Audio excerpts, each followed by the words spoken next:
Gente, boa tarde, na verdade, né? Meu nome é Lucas, eu sou um acadêmico do oitavo semestre de Medicina da Universidade Federal do Ceará e conforme foi combinado entre os colegas, a prática, nós vamos converter os seminários em vídeos, videoaulas, né?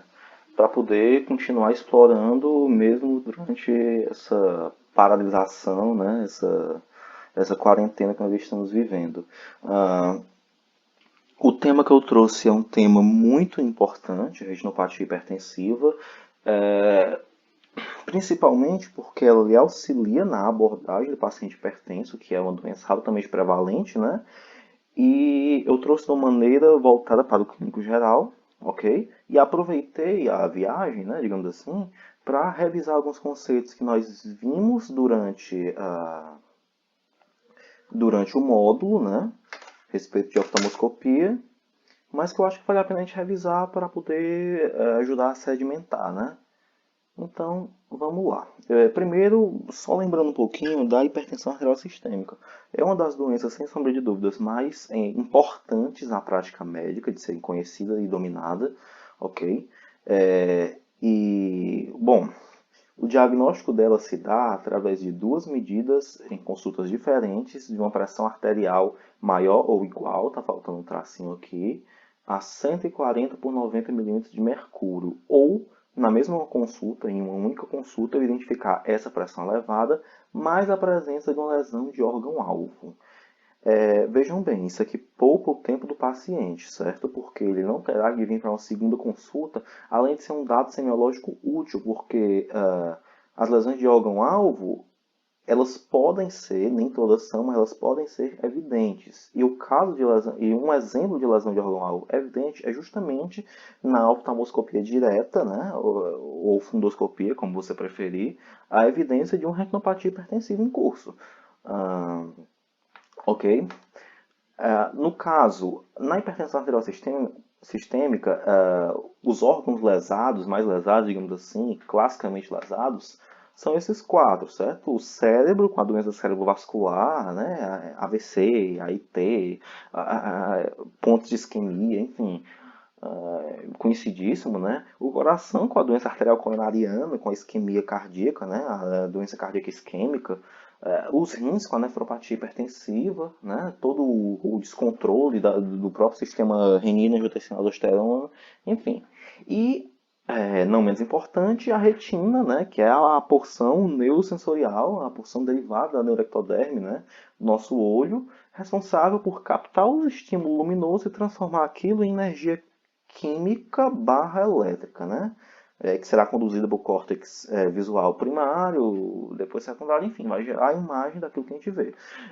E vejam bem, você avaliar na fundoscopia a presença de retinopatia hipertensiva e comprometimentos secundários a ela é uma maneira de você avaliar a morbidade daquele paciente, porque a hipertensão arterial sistêmica, o problema dela não é o óbito, né?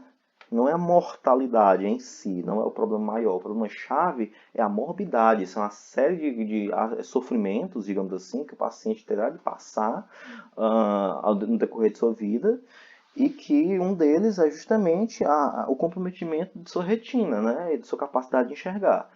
Bom, mas o que interessa para a hipertensão arterial sistêmica, na verdade, é a retinopatia hipertensiva avançada, certo?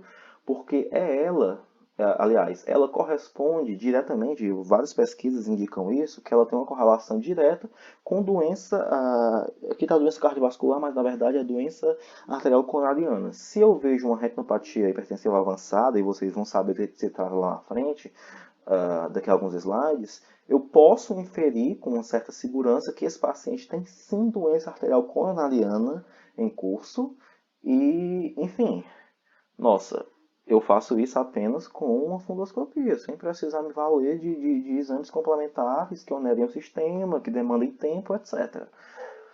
Bom, essa tabela eu tirei da sétima diretriz brasileira de hipertensão arterial sistêmica. Eu queria só que vocês notassem aquilo que eu falei, né? A doença arterial coronariana. Eu defino a doença arterial coronariana já com a presença de retinopatia avançada.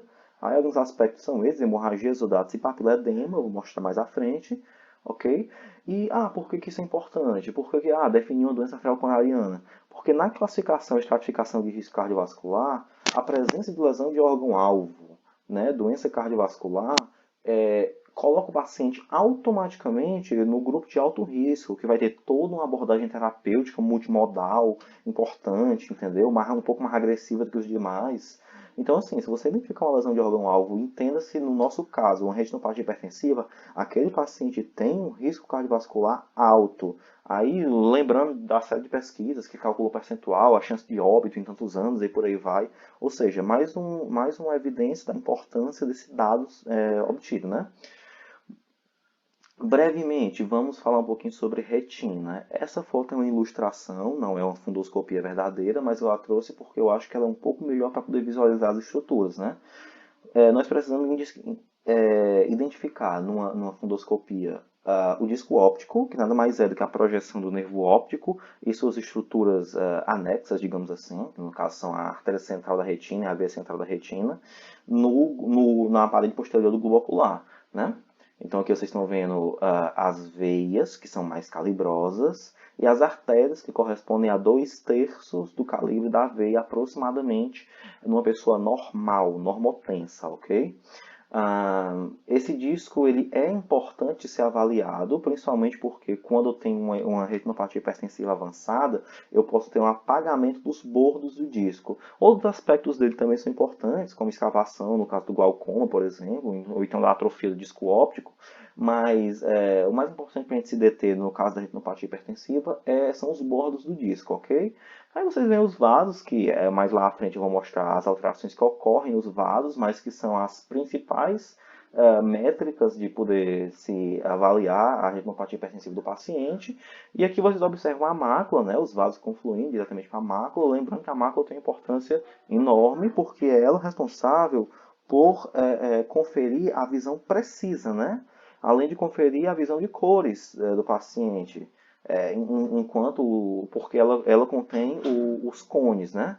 Os bastonetes, que estão mais presentes na periferia da retina, eles estão relacionados à visão em movimento. Então, assim, é uma estrutura nobre do nosso olho, né?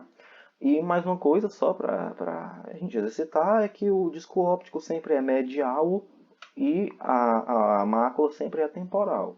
Ou seja, esse aqui é o olho direito do paciente, né? Uma vez que aqui seria temporal e aqui seria medial, e o nariz dele estaria aqui nessa região, enquanto a têmpora estaria nessa região. Bom, essa imagem aqui eu extraí do Robbins só para ilustrar um dos achados que vocês verão mais lá à frente, certo? E para falar um pouquinho das camadas da retina. Não tem valor muito grande, né, para nós generalistas, sabermos sobre as camadas, basta saber que são 10, ok? Essa última é o epitélio pigmentado da retina, ele é comprometido no descolamento de retina, ok? E alguns dos achados que a gente vai ver na fundoscopia, que são as hemorragias e o exudato, aliás, os exudatos, é porque está faltando um aqui nessa imagem, eles podem se encontrar em camadas diferentes da retina, ok? E é isso que vai nortear o aspecto dele. Por exemplo, a hemorragia em chama de vela é mais superficial, aqui na camada ganglionar. Então, você vai ver literalmente chamas de vela, que imagina que você está olhando dessa direção, de cima para baixo. Você vai ver literalmente chamas de vela aqui. Aliás, não literalmente, né? Mas enfim. Enquanto hemorragias mais profundas, você vai ver uma projeção de ponto na superfície da retina. Ok? Também é possível ver os exudatos duros, principalmente, na minha fundoscopia, e eles geralmente ocorrem aqui na camada plexiforme externa, né? Mas, enfim, mais importante do que isso é nós conhecermos a patologia / fisiopatogenia do processo hipertensivo no olho, ok? E ele tem algumas particularidades quando comparado com a hipertensão, com a lesão secundária à hipertensão em outros órgãos do corpo humano. Vamos lá. Vasoconstricção é a resposta natural, né, a resposta característica da hipertensão arterial sistêmica. Né? É devido a ela que ocorre a hipertensão arterial sistêmica. Bom, enfim. Sendo que uma característica bem particular dos vasos, da vasoconstricção dos vasos retinianos, é que ela é autorregulada, ela não depende do sistema nervoso simpático por um simples motivo. Esses vasos carecem de sistema nervoso simpático. Então o vaso em si vai regular essa contração, vai ser uma resposta à pressão do sanguínea que vai adentrar o olho. Né? Bom, Essa resposta é a vasoconstricção, né? A camada túnica média, composta por músculo liso, vai contrair para manter um tônus, ok? Mas com o passar do tempo pode acontecer um processo de hipertrofia, ok? E essa seria a primeira fase do processo fisiopatológico da doença. Com o passar do tempo, inicia-se um processo de arteriolosclerose, que na verdade é a degeneração hialina da túnica média vascular, né? Isso aqui que vocês estão vendo é material hialino na musculatura do vaso e uma certa obliteração da túnica íntima, aliás, do lúmen vascular. Uma vez que isso aqui está menor, eu vou ter uma vazão sanguínea menor, uma menor perfusão e um processo isquêmico, certo? Então, assim, tenho em mente que o processo hipertensivo vai levar a uma certa isquemia das estruturas retinianas, ok? Essa aqui seria a fase de esclerose. E a terceira fase, que seria a fase exudativa, é a partir do momento em que há uma perda da barreira hematorretiniana, que é análoga à barreira hematoencefálica, ok?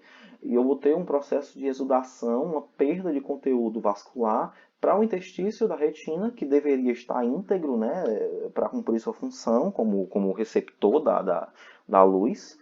E, bom, essa aqui é a última fase, pode-se dizer que é a última fase do processo hipertensivo do olho, né?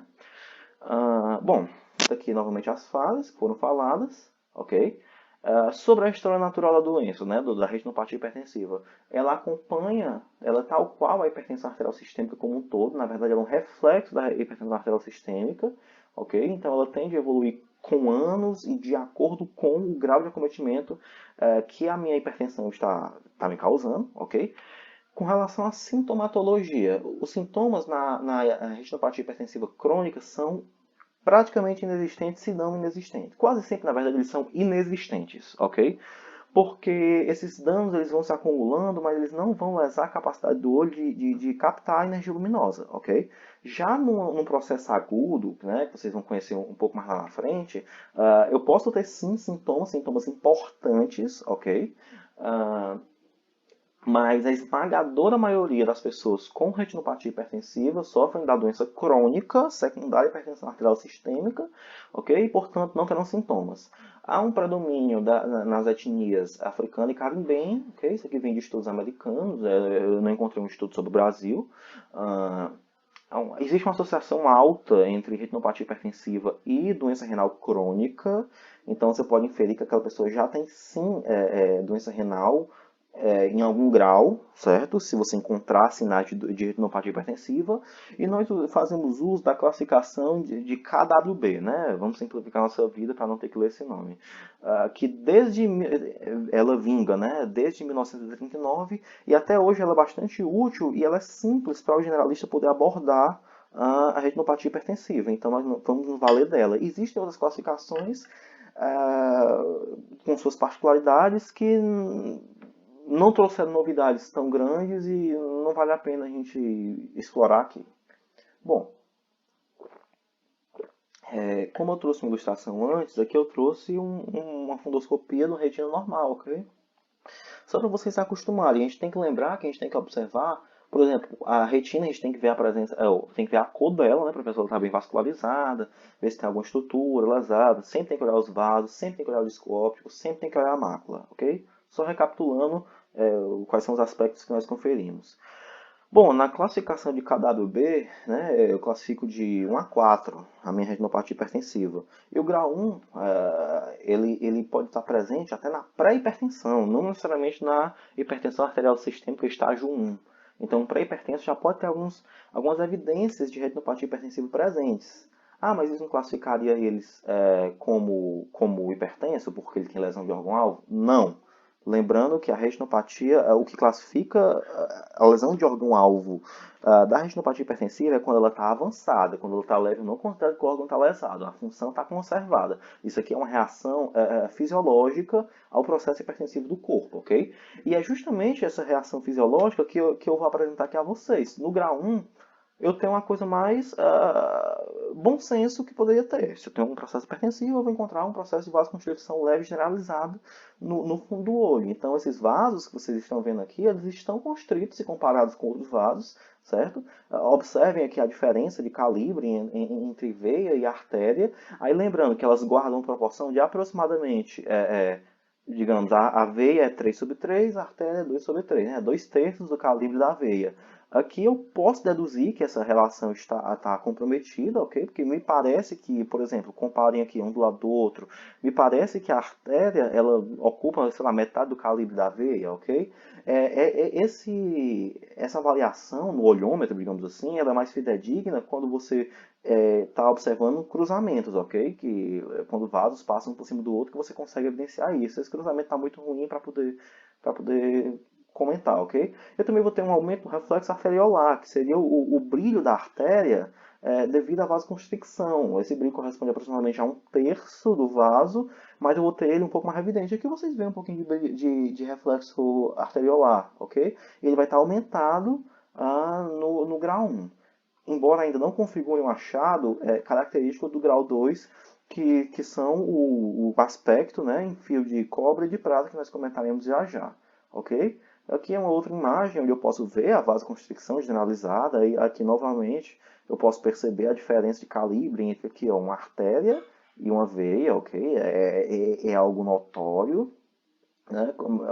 Os vasos como um todo, você percebe que eles estão constritos, né? E eu não estou conseguindo identificar reflexo arteriolar.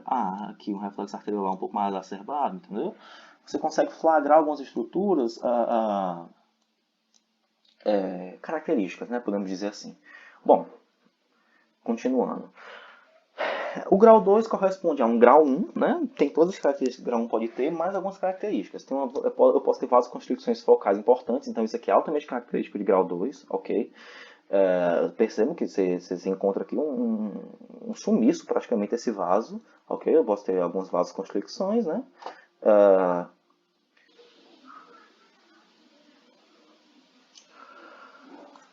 Perdão pelo corte, eu tive uma falha técnica aqui no computador, mas está resolvido, né? Bom, a gente estava falando da classificação de KWB para retinopatia hipertensiva, eu já caracterizei o grau 1, ok? E o grau 2 nós falamos da vasoconstricção focal importante, que é esse aspecto que nós flagramos aqui na imagem, né? Você pode encontrar ele em determinados locais, alguns vasos mais constritos do que outros, sabe? Bom, essa é uma das características do grau 2, mas eu também tenho os cruzamentos arteriovenosos patológicos. Primeiro, a explicação. O cruzamento arteriovenoso patológico ele se dá porque tanto veia quanto artéria na retina, elas dividem a mesma camada adventícia, que é a túnica mais externa ao vaso. E quando eu tenho um processo de contração quem contrai mais fortemente é a minha arteríola, né? Quando eu tenho um processo de contração, eu posso causar uma série de deformidades na relação entre as duas, que estariam passando, por exemplo, um do lado do outro, né? Ou então uma por cima da outra. E nisso eu posso encontrar o que a gente chama de cruzamentos patológicos, arteriovenosos patológicos. Aí existem alguns epônimos para poder caracterizar eles, eu acho que não vale a pena a gente explorar, ok? Mas eu gostaria só de mostrar aqui para vocês algumas características que a gente pode ver. Alguns vasos assumem um aspecto em S, né, que é o sinal de Salus, S, enfim,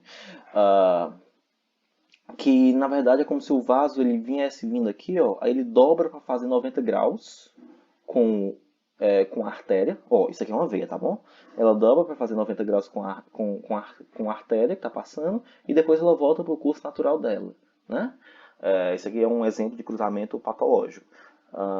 Outra coisa, esse sinal de Monet, vocês veem que está fazendo uma barriguinha aqui, como se tivesse... como se tivesse, não, na verdade está literalmente fazendo como se fosse uma bolsa aqui na veia, porque está tendo uma compressão extrínseca do leito venoso, né? E também tem esse sinal de Gann, que na verdade está aqui a veia, e você vê essas formazinhas de ponta aqui, devido a entre aspas, esmagamento do vaso, da veia, pela artéria, né? E que, por sinal, é uma artéria constrita, né? Uma artéria afinada, como diz aqui na imagem. Enfim, eu trouxe essa foto para vocês entenderem melhor quando vocês encontrarem uma. Então, por exemplo, essa imagem aqui que a gente vê, a gente consegue encontrar várias coisas aqui. Primeiro, o aumento do reflexo arteriolar, né? A propósito, essa imagem aqui ela é feita aquele instrumentozinho da fundoscopia em que eu tiro a luz vermelha, ok? Ela ajuda você a enxergar com melhor contraste alguns vasos, né? E isso que vocês estão vendo é um cruzamento em que eu tenho podemos dizer, o esmagamento, né? A minha artéria está comprimindo aqui a minha vênula, né? A minha arteríola está comprimindo a minha vênula, né? Eu percebo que esse afinamento, né? E o reflexo arteriolar patológico, como foi falado. Aqui é um outro exemplo, veja aquilo que eu falei do S, como se ela tentasse fazer um 90 graus com a veia. Aqui a gente também consegue perceber esse aspecto em S aqui. Novamente, o aumento do reflexo arteriolar. Isso aqui é um fio de cobre, na verdade, é um aspecto de fio de cobre, porque ah, como eu estou perdendo luz no meu vaso, eu consigo ver com mais clareza as paredes do meu vaso, aí ele fica com esse aspecto interessante, né? O que mais eu posso mostrar aqui para vocês, esse cruzamento? Essa veia não parece estar amassada. Essa aqui parece estar fazendo um processo aqui, uma barriguinha, né? Aquele sinal de Bonner, sei lá. Enfim, são alguns aspectos que a gente observa do cruzamento entre os vasos que são sugestivos de uma hipertensão, né, do processo de contração vasoconstricção arteriolar, que está deformando as minhas vênulas, que respondem mais fracamente ao processo hipertensivo. Bom, uma foto só evidenciando os aspectos de fio de cobre, né, fio de cobre, copper wiring, em que eu tenho um aumento da minha túnica média, né, da minha parede vascular, diminuição da luz, né, o reflexo fica evidente e assume esse aspecto como se fosse brilhoso, um fio de cobre brilhando. E conforme evolui essa arteriosclerose como um todo, eu posso ter o fio de prata, né, que seria esse aspecto aqui, que na verdade você não está vendo praticamente nada, você mal consegue ver o conteúdo vascular, o sangue passando pelo lúmen, né? Bom, o mais, pode-se dizer, um dos aspectos, um dos dados mais específicos para o processo hipertensivo, uma retinopatia hipertensiva, são os cruzamentos arteriovenosos patológicos. Eles de fato indicam que há uma vasoconstricção arteriolar exacerbada comprimindo veias, ok? O que mais nós temos de dados? Bom, o grau 3. O grau 1 e o grau 2 tendem a ser encontrados em formas crônicas, arrastadas retinopatia hipertensiva. O grau 3 ele tende a aparecer mais quando aquele processo hipertensivo está em descompensação, pode-se dizer assim. Então, eu vou ter algumas alterações que correspondem a minha perda da minha barreira hemato-retiniana, né? Aquele terceiro processo patológico, a fase exudativa da fisiopatogenia da doença. Então, eu posso ter processos como hemorragias retinianas, vocês veem aqui alguns pequenos pontinhos, aqui aqueles dot points, né? Que correspondem a processos hemorrágicos. Droga.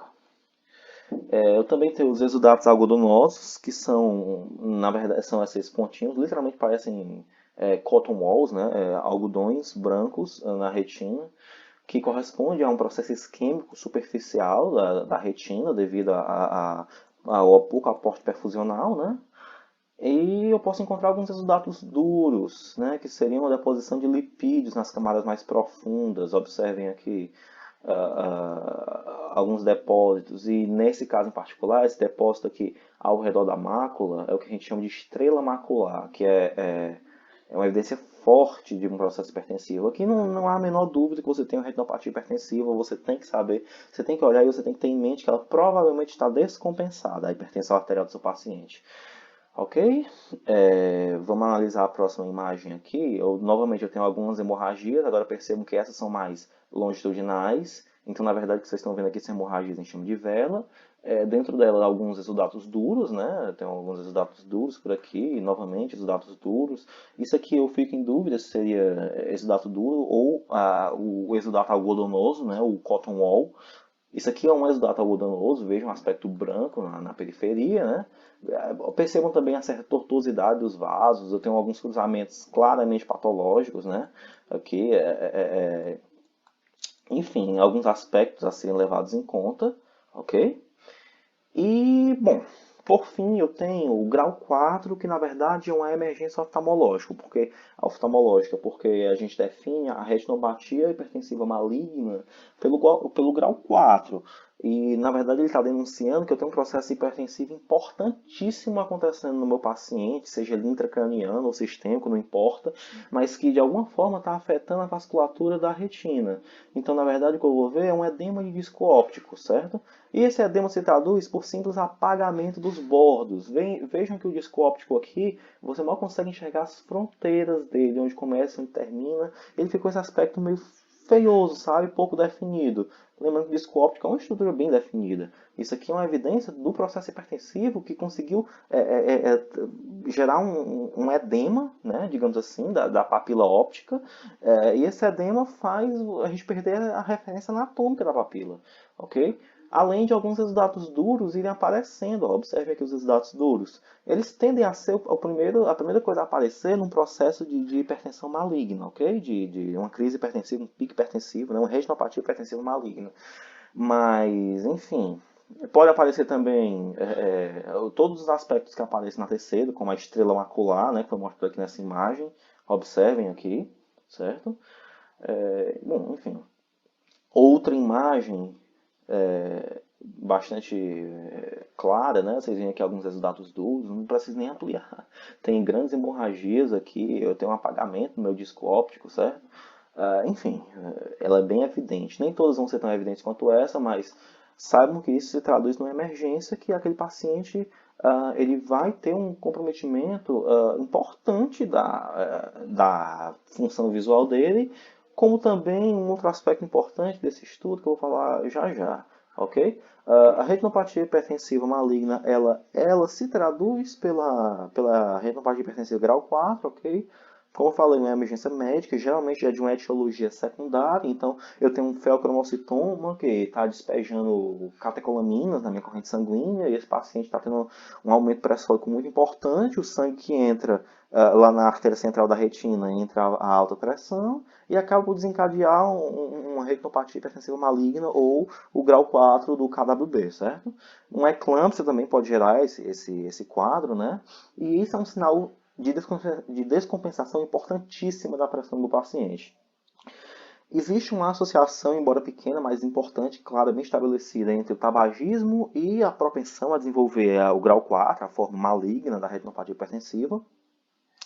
E esse trabalho aqui, já antigo, de 74, já mostrava alguns dados importantíssimos. Porque um paciente que desenvolve retinopatia hipertensiva maligna, 50% desses pacientes, em 2 meses, evoluem ao óbito. E dentro de um ano, 90% desses pacientes. Então, são pacientes que necessitarão de um cuidado muito intensivo, de acompanhado por equipe multidisciplinar e tal. E isso, saber abordar a retinopatia hipertensiva maligna é um dado importante para a gente, né?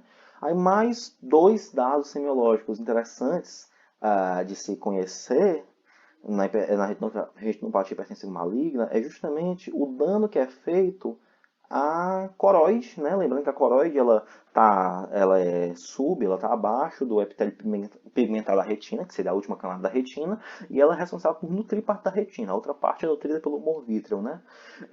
Isso aqui que vocês estão vendo, vocês percebem que tem alguns pontos pretos circundados por um halo esbranquiçado, são as manchas de Elknig, certo? A pronúncia é assim, eles deu uma pesquisada, inclusive. Nessa outra imagem está, inclusive, mais claro, vocês veem manchas de Elknig por aqui, que elas denunciam processos isquêmicos na camada coroide, atrás da retina, que são visíveis, tamanho, grau de comprometimento da retina e da coroide, né?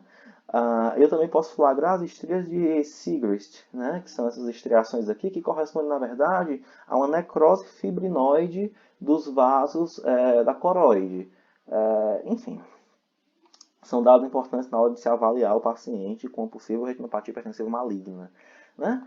Bom, o que de fato causam sintomas, né? A retinopatia hipertensiva maligna eu não explorei aqui porque eu achei que não valeria a pena, mas ela pode cursar com sintomas, baixa acuidade visual, pode ter mosqueamento, mas geralmente esses sintomas estão relacionados às complicações de uma retinopatia hipertensiva maligna, que eu trouxe 4 exemplos aqui para a gente conhecer, né? 4 possíveis exemplos, que são a obstrução arterial, né, da artéria central da retina. Aí perceba, se eu estou obstruindo a artéria que perfunde toda a retina, esse meu vaso vai ficar pálido, certo? Esse meu vaso não, essa minha estrutura vai ficar pálida. Então vejam a retina esbranquiçada, né? Um esbranqueamento da retina. E vejam que a mácula, ela contrasta de forma mais importante com a retina, porque ela tem pigmentos, né?